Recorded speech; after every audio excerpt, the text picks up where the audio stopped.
আবার কি আপনাকে ডাকা হয়েছে? শুনতে কবে আপনাকে ডাকা হয়েছে? হ্যাঁ কটায় কবে কবে ডাকা হয়েছে? কবে ডাকা হয়েছে? এই কেসেই তো। হ্যাঁ কবে ডাকা হয়েছে? ঠিক আছে সত্যি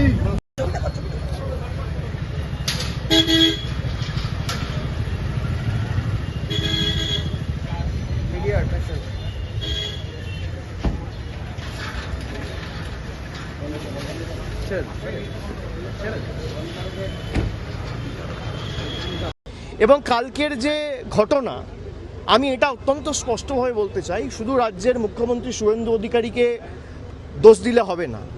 এর পিছনে প্রত্যক্ষভাবে মদত দিল্লির নেতাদের রয়েছে। দেশের প্রধানমন্ত্রী, দেশের স্বরাষ্ট্রমন্ত্রী, দিল্লির সর্বোচ্চ নেতৃত্ব ইন্ধন এবং মদত না থাকলে এদের সাহস হবে না এই ঘটনা ঘটানোর। পুরোপুরি মদত দিয়েছে দেশের প্রধানমন্ত্রী, স্বরাষ্ট্রমন্ত্রী এবং বাংলার মুখ্যমন্ত্রী শুভেন্দু অধিকারী এটা এক্সিকিউট করেছে।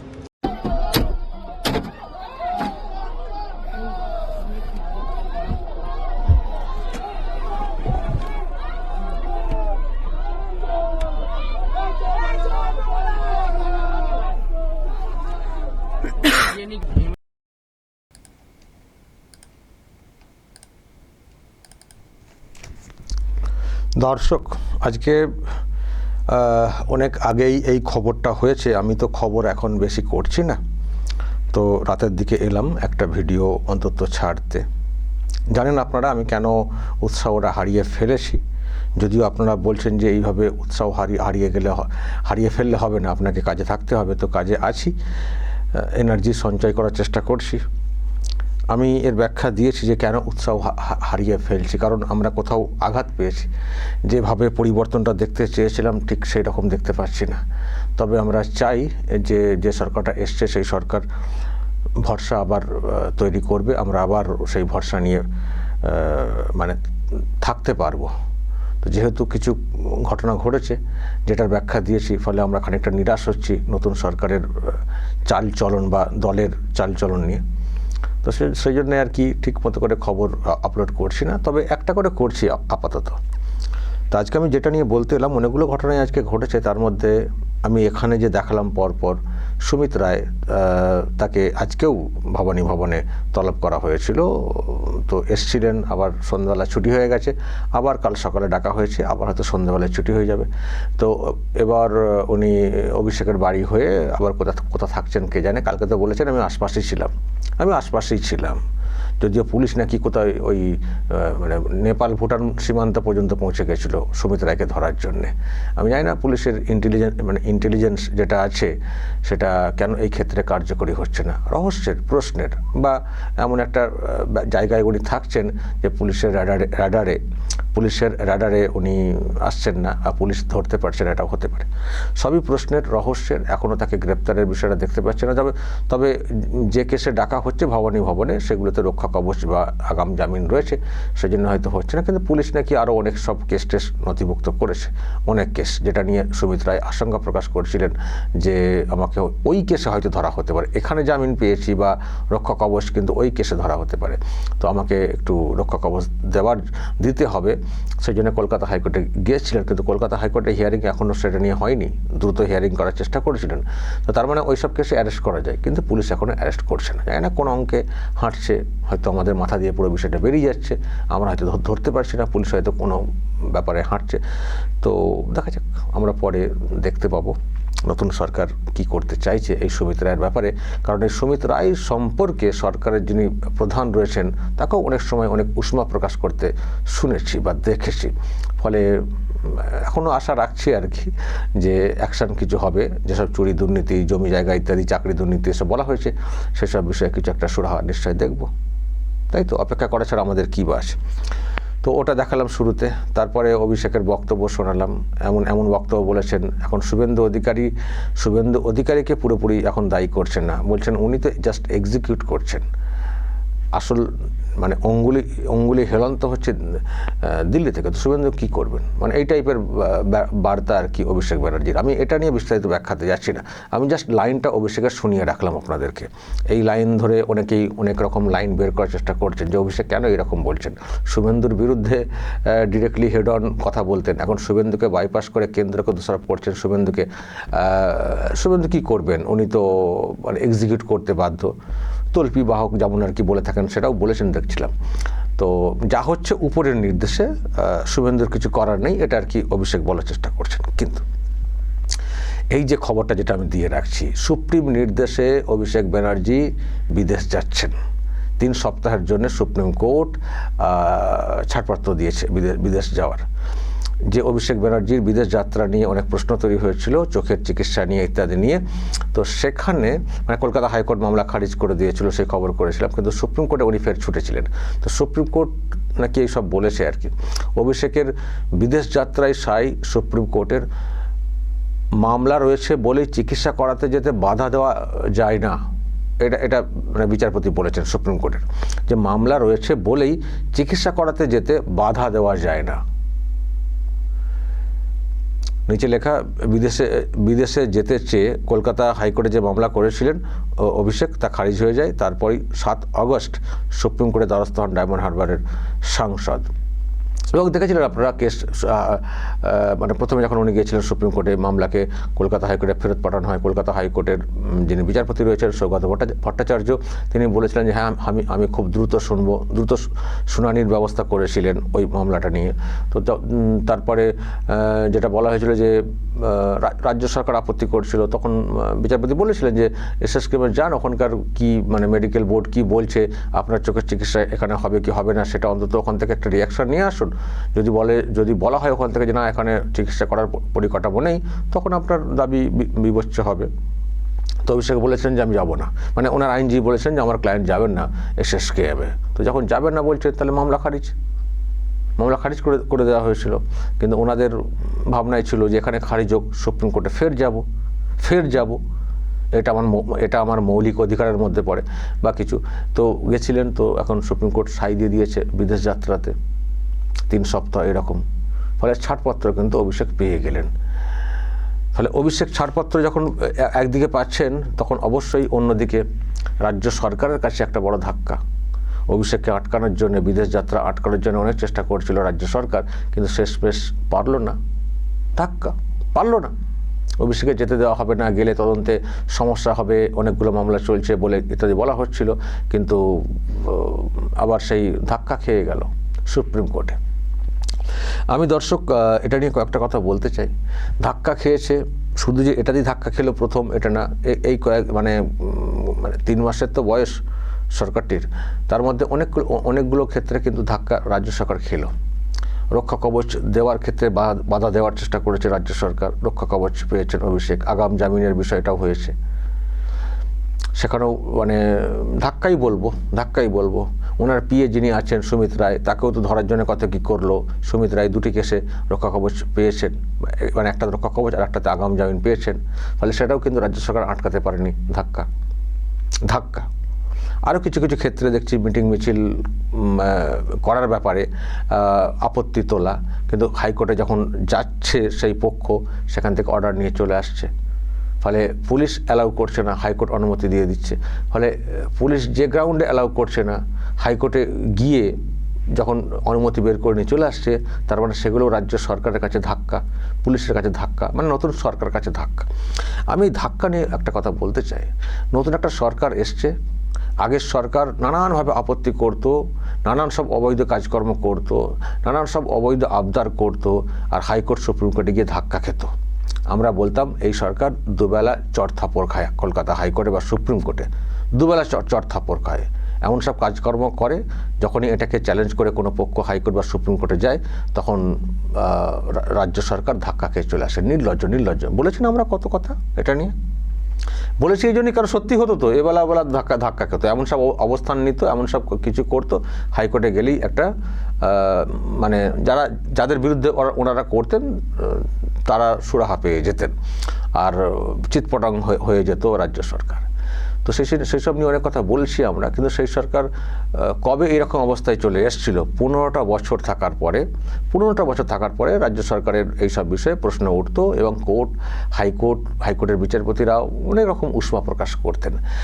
তো যাই হোক, আমি যেটা বলতে চাই যে সেই সরকারটা 15টা বছর কাটিয়েছে সেই সময়, কিন্তু 3 মাসের একটা সরকার যদি বারবার হাইকোর্ট সুপ্রিম কোর্টে ধাক্কা খায় বিভিন্ন কারণে, এক কথায় বলতে পারি মানুষের ভরসা কিন্তু আউট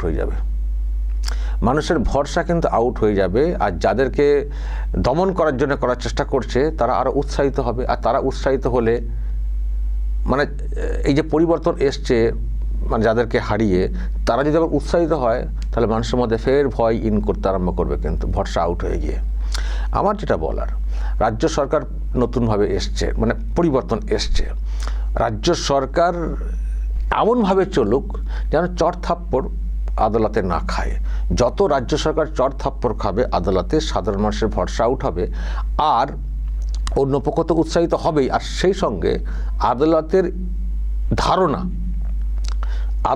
ধারণা কিন্তু রাজ্য সরকার সম্পর্কে বদলে যাবে, যেটা আগে বদলে গেছিল।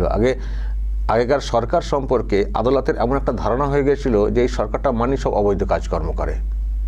সরকারের বিরুদ্ধে কেউ কিছু বলতে এলেই কোর্টে মানুষের মানে বিচারপতিদের একটা ধারণা তৈরি হয়ে থাকতো, মানে আদালতের একটা ধারণা তৈরি হয়ে থাকতো, ও পশ্চিমবঙ্গ সরকার, ও তো বুঝছি, ও তো কোন কাজটা ঠিক করে। ফলে একটা আলাদা না অন্য ইমপ্রেশন, মানে একটা ব্যাড একটা ধারণা তৈরি হয়ে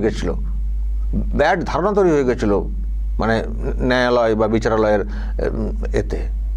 তো তার ক্ষেত্রে এবারে যদি তুলনায় একটু বেটার কাজও হতো, তবুও পশ্চিমবঙ্গ সরকার তো ও তো ঠিক না, মানে এই যে একটা ধারণা আগে থেকে একটা মানে হয়ে যাওয়া, ধারণা তৈরি হয়ে যাওয়া, ফলে একটা তার কিন্তু একটা ব্যাড ইফেক্ট ছিল। ফলে যদি একটা সরকার কলকাতা হাইকোর্টে বা সুপ্রিম কোর্টে ধাক্কা খায় না বারবার,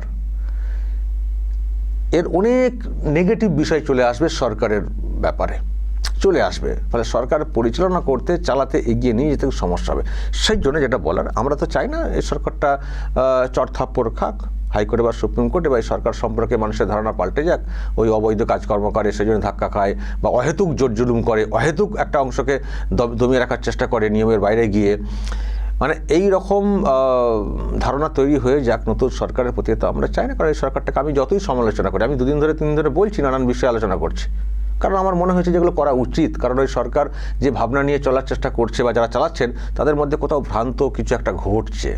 এতে করে যারা পরিবর্তন করেছেন তারাই সরব হতে শুরু করে দিয়েছেন, তারাই ক্ষুব্ধ হতে শুরু করে দিয়েছেন।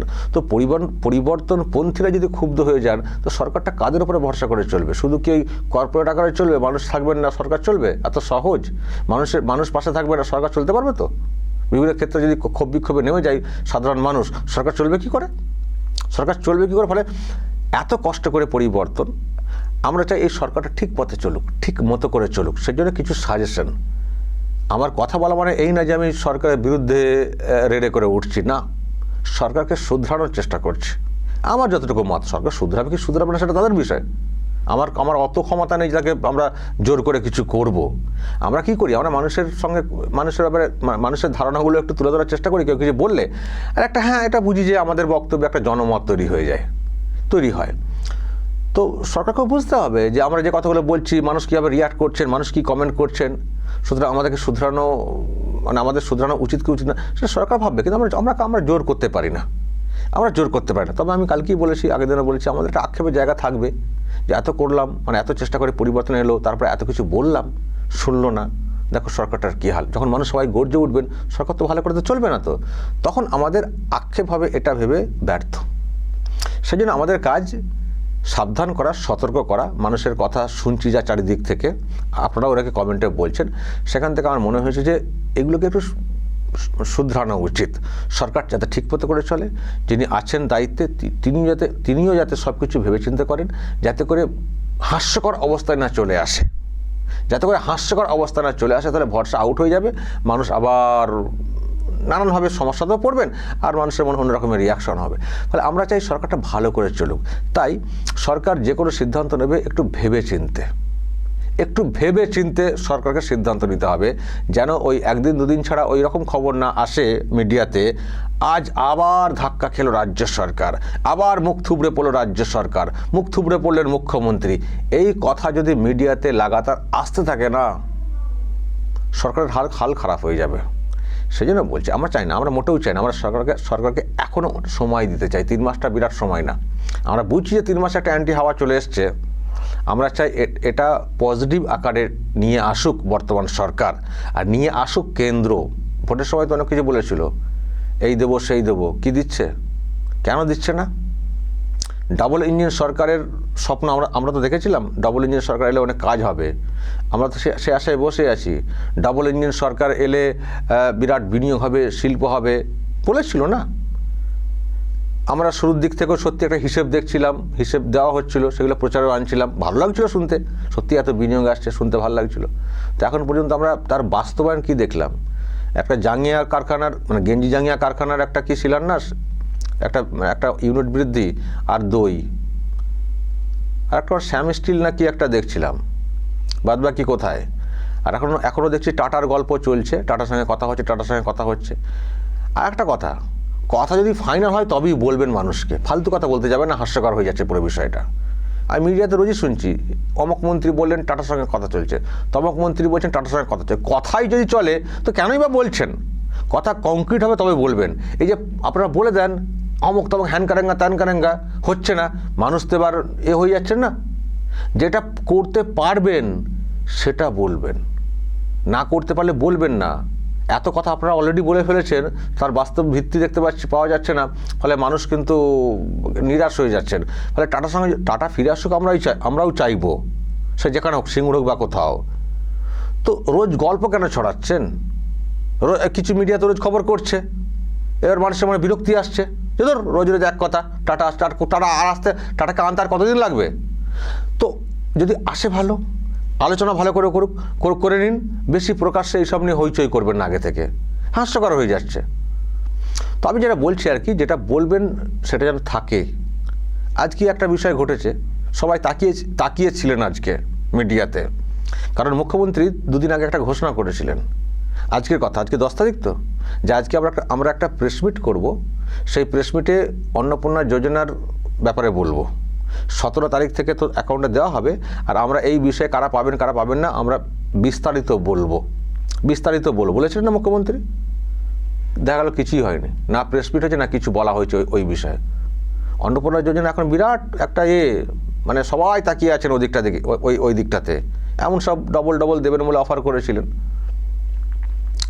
তো এবার তাকিয়ে বসে রয়েছেন, মুখ্যমন্ত্রী ঘোষণা করলেন, দেখা গেল আজকে কিছুই তার আপডেট নেই।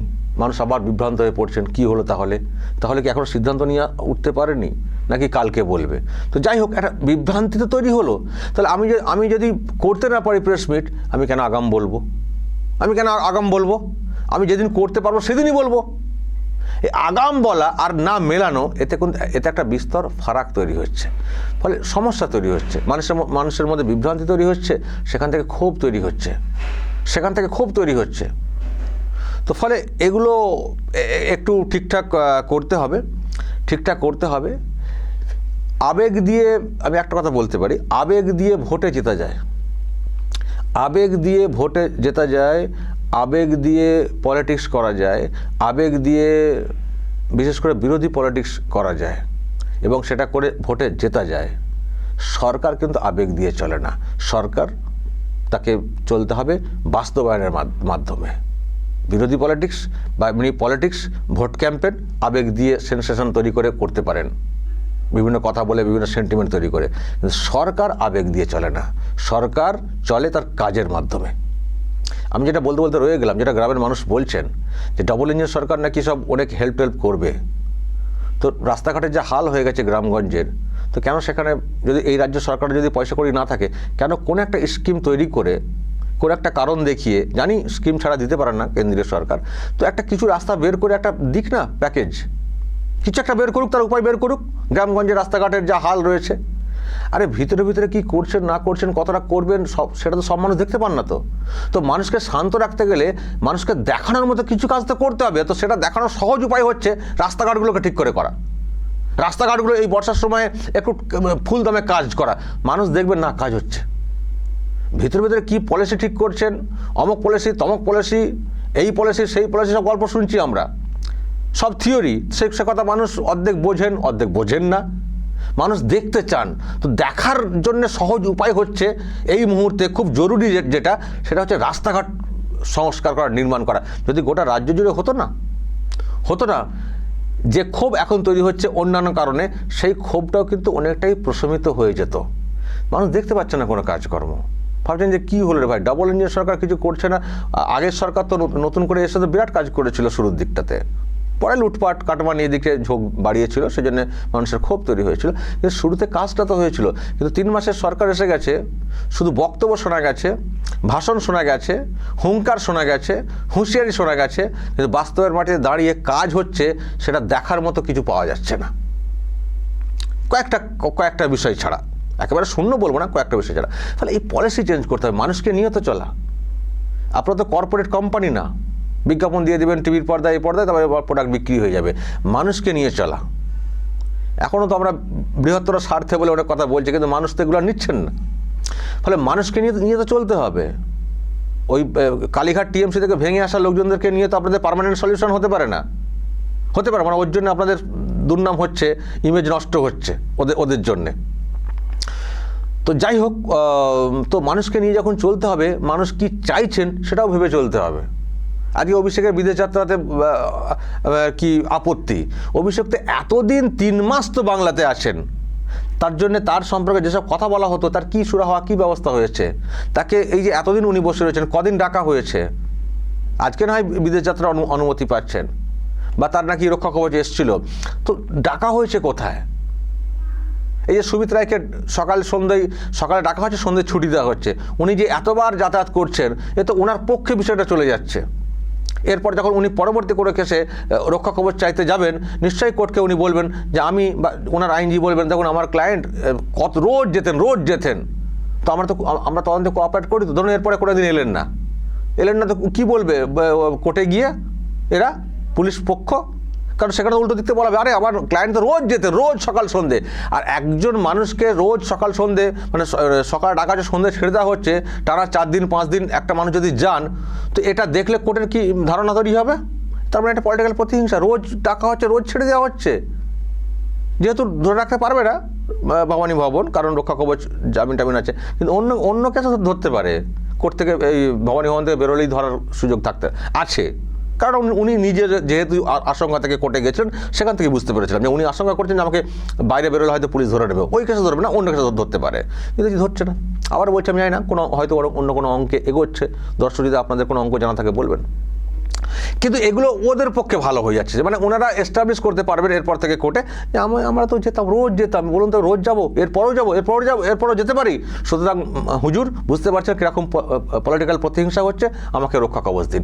এবার ওই দাবিটা জোরালো হয়ে যাবে আদালতে, তখন বলবে যা কি আর করবো, ও তো রক্ষা কবচ দিয়ে দিচ্ছে, আমাদের কি করার আছে? তো যখন করার আছে, সময় থাকে, সেই সময়টাকে ঠিক করে কাজে লাগানো হোক না। তো সেসব না হয়ে শুধু হুঙ্কার হুঁশিয়ারি, এই করবো সেই করবো, কিছুই দেখা গেল না। আর আপনাদের ওই হুঙ্কার হুঁশিয়ারি নিয়ে বড় করে খবর করতে আরামবাগ টিভিতে। আমরাও তো মানুষ নাকি, আমাদের তো মন আছে, আমরা তো বুঝতে পারি, সাধারণ মানুষের তো মন আছে, তারা তো ফিল করতে পারেন, তারা তো ইকুয়েশন অঙ্ক বুঝতে পারেন। তো বা না পুরোপুরি বুঝতে পারলেও একটা ধারণা, একটা সন্দেহ তো তৈরি হচ্ছে, সেটা কাটাবেন কি করে? ওই রোজ আরামবাগ টিভি বলবে আহা ডেকেছে সুমিত রায়কে, 10 ঘন্টা রগড়ালো ভবানী ভবনে সিআইডি, 10 ঘন্টা রোগড়ে তারপর ছেড়েছে। ও রগড়ানো কোথায়? আমি দেখছি সুমিত রায় তো হাসতে বেরোচ্ছেন। বেশ প্রথম দিন একটু কাঁচুমাচু অবস্থায় গেছিলেন সুমিত রায়, দেখছিলাম প্রথম দিন একটু কাঁচুমাচু অবস্থাতে। তারপরে দেখলাম তো বেশ এখন কথাও বলছেন মিডিয়ার সামনে, খোশ মেজাজে, কনফিডেন্স চলে এসছে ছেলেটির।